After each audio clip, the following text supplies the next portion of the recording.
Fase kedua adalah fase kehidupan kita di dunia ini, yang kata Nabi SAW, a'maru ummati ma baina sittina wa sab'in wa qalla ma jawaza dhalik. Umurnya umatku itu kisaran antara 60 sampai 70 tahun saja, sedikit yang melewati itu, ya, sedikit yang melewati 70 tahun. Ada saja, tentu saja yang melewati itu, namun tidak banyak. Nabi kita sendiri sallallahu alaihi wasallam, beliau wafat dalam usia 63 tahun. Demikian pula Abu Bakar radhiyallahu anhu wafat dalam usia 63 tahun. Umar bin Khattab juga demikian. Ali radhiyallahu anhu juga hampir seperti itu. Abu Ubaidah, Abdullah bin Mas'ud, Abu Musa, Talha bin Ubaidillah, dan banyak sahabat-sahabat usianya rata-rata 63 tahun, seperti usia Nabi SAW pada saat wafat. Ada saja yang lebih, ya, seperti Utsman bin Affan radhiyallahu taala anhu, sahabat Anas bin Malik radhiyallahu taala anhu, dan beberapa sahabat yang hampir mencapai 100 tahun atau lebih sedikit. Ada perbedaan pendapat di kalangan ulama kita. Ini umur kita di dunia ini. Dalam usia kita di dunia ini, inilah waktu untuk kita beramal soleh, dan hisabnya sejak kita usia balik sampai kita wafat. Jadi ini fase yang paling menentukan, yang akan berpengaruh dengan fase-fase selanjutnya. Sejak usia balik. Berapa itu usia balik? 15 tahun. Anak-anakku ini usia berapa semuanya? Berapa umur tak? 13 ya. Belum balik ya. Belum diperhitungkan amalannya. Tapi kenapa kita sudah membiasakan anak-anak kita melakukan kebaikan? Karena ini insya Allah akan berpengaruh nanti untuk kedepannya. Ya, berpengaruh untuk kedepannya. Nabi kita SAW sudah menyuruh memerintahkan anak-anak kita sholat usia 7 tahun.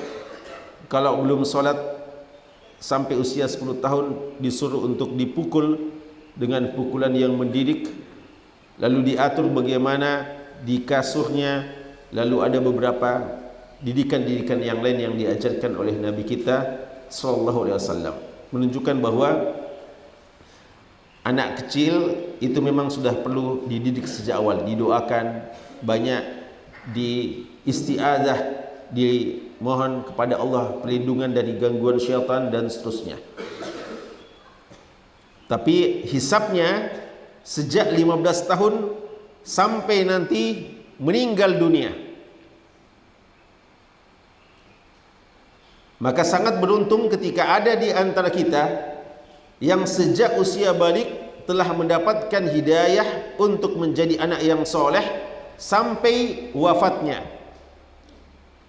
Dalam hadis Nabi SAW, hadis yang terkenal yang diriwayatkan Imam Bukhari dan Muslim, sab'atun yudhilluhumullahu fi dhilli yauma la dhilla illa dhillu. Ada 7 golongan yang kelak akan dilindungi oleh Allah dan berada di bawah naungan arsy Allah pada saat di mana tidak ada lagi lindungan kecuali naungan yang datang dari Allah Subhanahu wa taala. Tidak ada lagi tempat teduh, tidak ada lagi tempat bernaung kecuali naungan yang Allah khususkan. Bayangkan semua kita berada di tempat yang sama di padang mahsyar, tapi tidak semua kita mendapatkan perlindungan.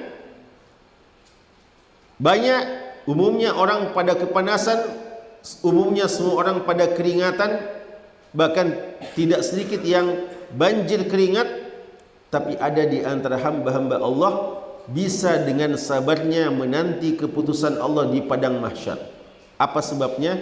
Karena mereka mendapatkan naungan yang datang langsung dari Allah, dan naungan itu tidak bisa kita cari-cari sendiri, memang langsung Allah yang berikan pada sebagian hambanya.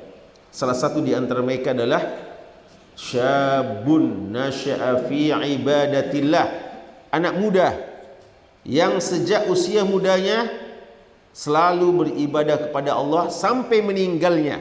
Ya, ini kata-kata sampai meninggalnya ini penting ya, karena ada juga anak muda waktu masih muda, masih remaja, masih anak-anak, rajin ibadah, lalu nanti kalau tua justru malas-malasan, tidak lagi melakukan kebiasaan yang pernah dilakukannya. Anak-anakku ini Masya Allah telah memulai usianya dengan satu aktivitas yang sangat baik. Namun ini belum menjadi jaminan. Semoga Allah Subhanahu wa taala menjaga antum semuanya, menjaga kita semuanya sampai meninggal ya. Tapi lagi-lagi kita katakan, anak kita masukkan ke sekolah atau ke masjid untuk belajar mengaji, Iqra dan yang lainnya, menghafal Quran, lalu nanti dia wisuda menghafal Quran, belum selesai tugas dia dan belum selesai tugas kita. Karena nanti akan banyak dinamika dalam kehidupan ini, banyak ujian dan cobaan yang akan dihadapi. Bagaimana akhirnya, itulah hal yang paling menentukan nanti. Tapi ketika sejak usia muda dia bisa konsisten sampai meninggal, inilah sebenarnya tujuan kita yang paling tinggi di dunia ini, bisa meninggal dalam keadaan husnul khotimah. Allah Subhanahu wa taala mengatakan, ya ayyuhalladzina amanu ittaqullaha haqqa tuqatih wa la tamutunna illa wa antum muslimun. Wahai orang-orang beriman, Allah Subhanahu wa taala seru orang-orang beriman yang mengaku beriman dan yang telah beriman. Ittaqullaha haqqa tuqatih, bertakwalah kepada Allah dengan sebenar-benarnya takwa. Wala tamutunna illa wa antum muslimun, jangan kalian meninggal kecuali dalam keadaan muslim, keadaan Islam yang sesungguhnya.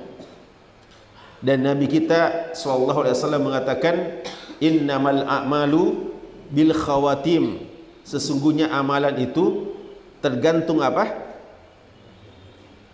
Tergantung apa itu khawatim? Innamal a'malu binniyat. Hafal itu hadisnya? Innamal a'malu binniyat. Apa artinya innamal a'malu binniyat? Amalan tergantung niatnya. Itu awal dari amalan. Ada juga yang perlu kita hafalkan, innamal a'malu bil khawatim. Amalan sangat tergantung bagian akhirnya. Apa ujung dari amalan itu? Memulai satu amalan baik bukan suatu hal yang mudah, tapi hal yang lebih tidak mudah lagi, hal yang lebih susah lagi adalah konsisten melakukan amalan itu sampai datang ajal menjemput kita. Ini yang lebih susah lagi ya. Maka ini fase kehidupan anak muda yang bisa selalu konsisten, ini adalah hal yang paling kita harapkan. Bahkan seandainya ada di antara kita yang mungkin kehidupannya belum beruntung pada masa usia muda, belum beruntung artinya hidayah belum menyapa dia pada masa usia muda. Bahkan ada mungkin di antara kita yang lahir dalam lingkungan yang tidak islami, atau mungkin bukan keluarga Islam bahkan, tapi menjelang kematiannya dapat hidayah masuk Islam, lalu konsisten mengerjakan ajaran-ajaran Islam dan meninggal di situ. Ini jauh lebih baik daripada orang yang asalnya Islam tapi akhirnya murtad, waliyadzubillah. Maka hal yang paling menentukan adalah finishnya, apa akhirnya. Dan ini dalam perlombaan juga, dalam pertandingan selalu dilihat apa ujungnya. bukan apa awalnya. Mungkin awalnya sudah bagus, tapi finishnya yang kurang bagus, tidak selamat, gagal dia. Laisatil ibra bi al-ibratu bi kamalin nihaya la bi husnil bidayah. Patokannya itu adalah bagaimana ujungnya, bukan bagaimana awalnya. Tapi paling bagus kalau sejak awal sampai akhir kita bisa konsisten.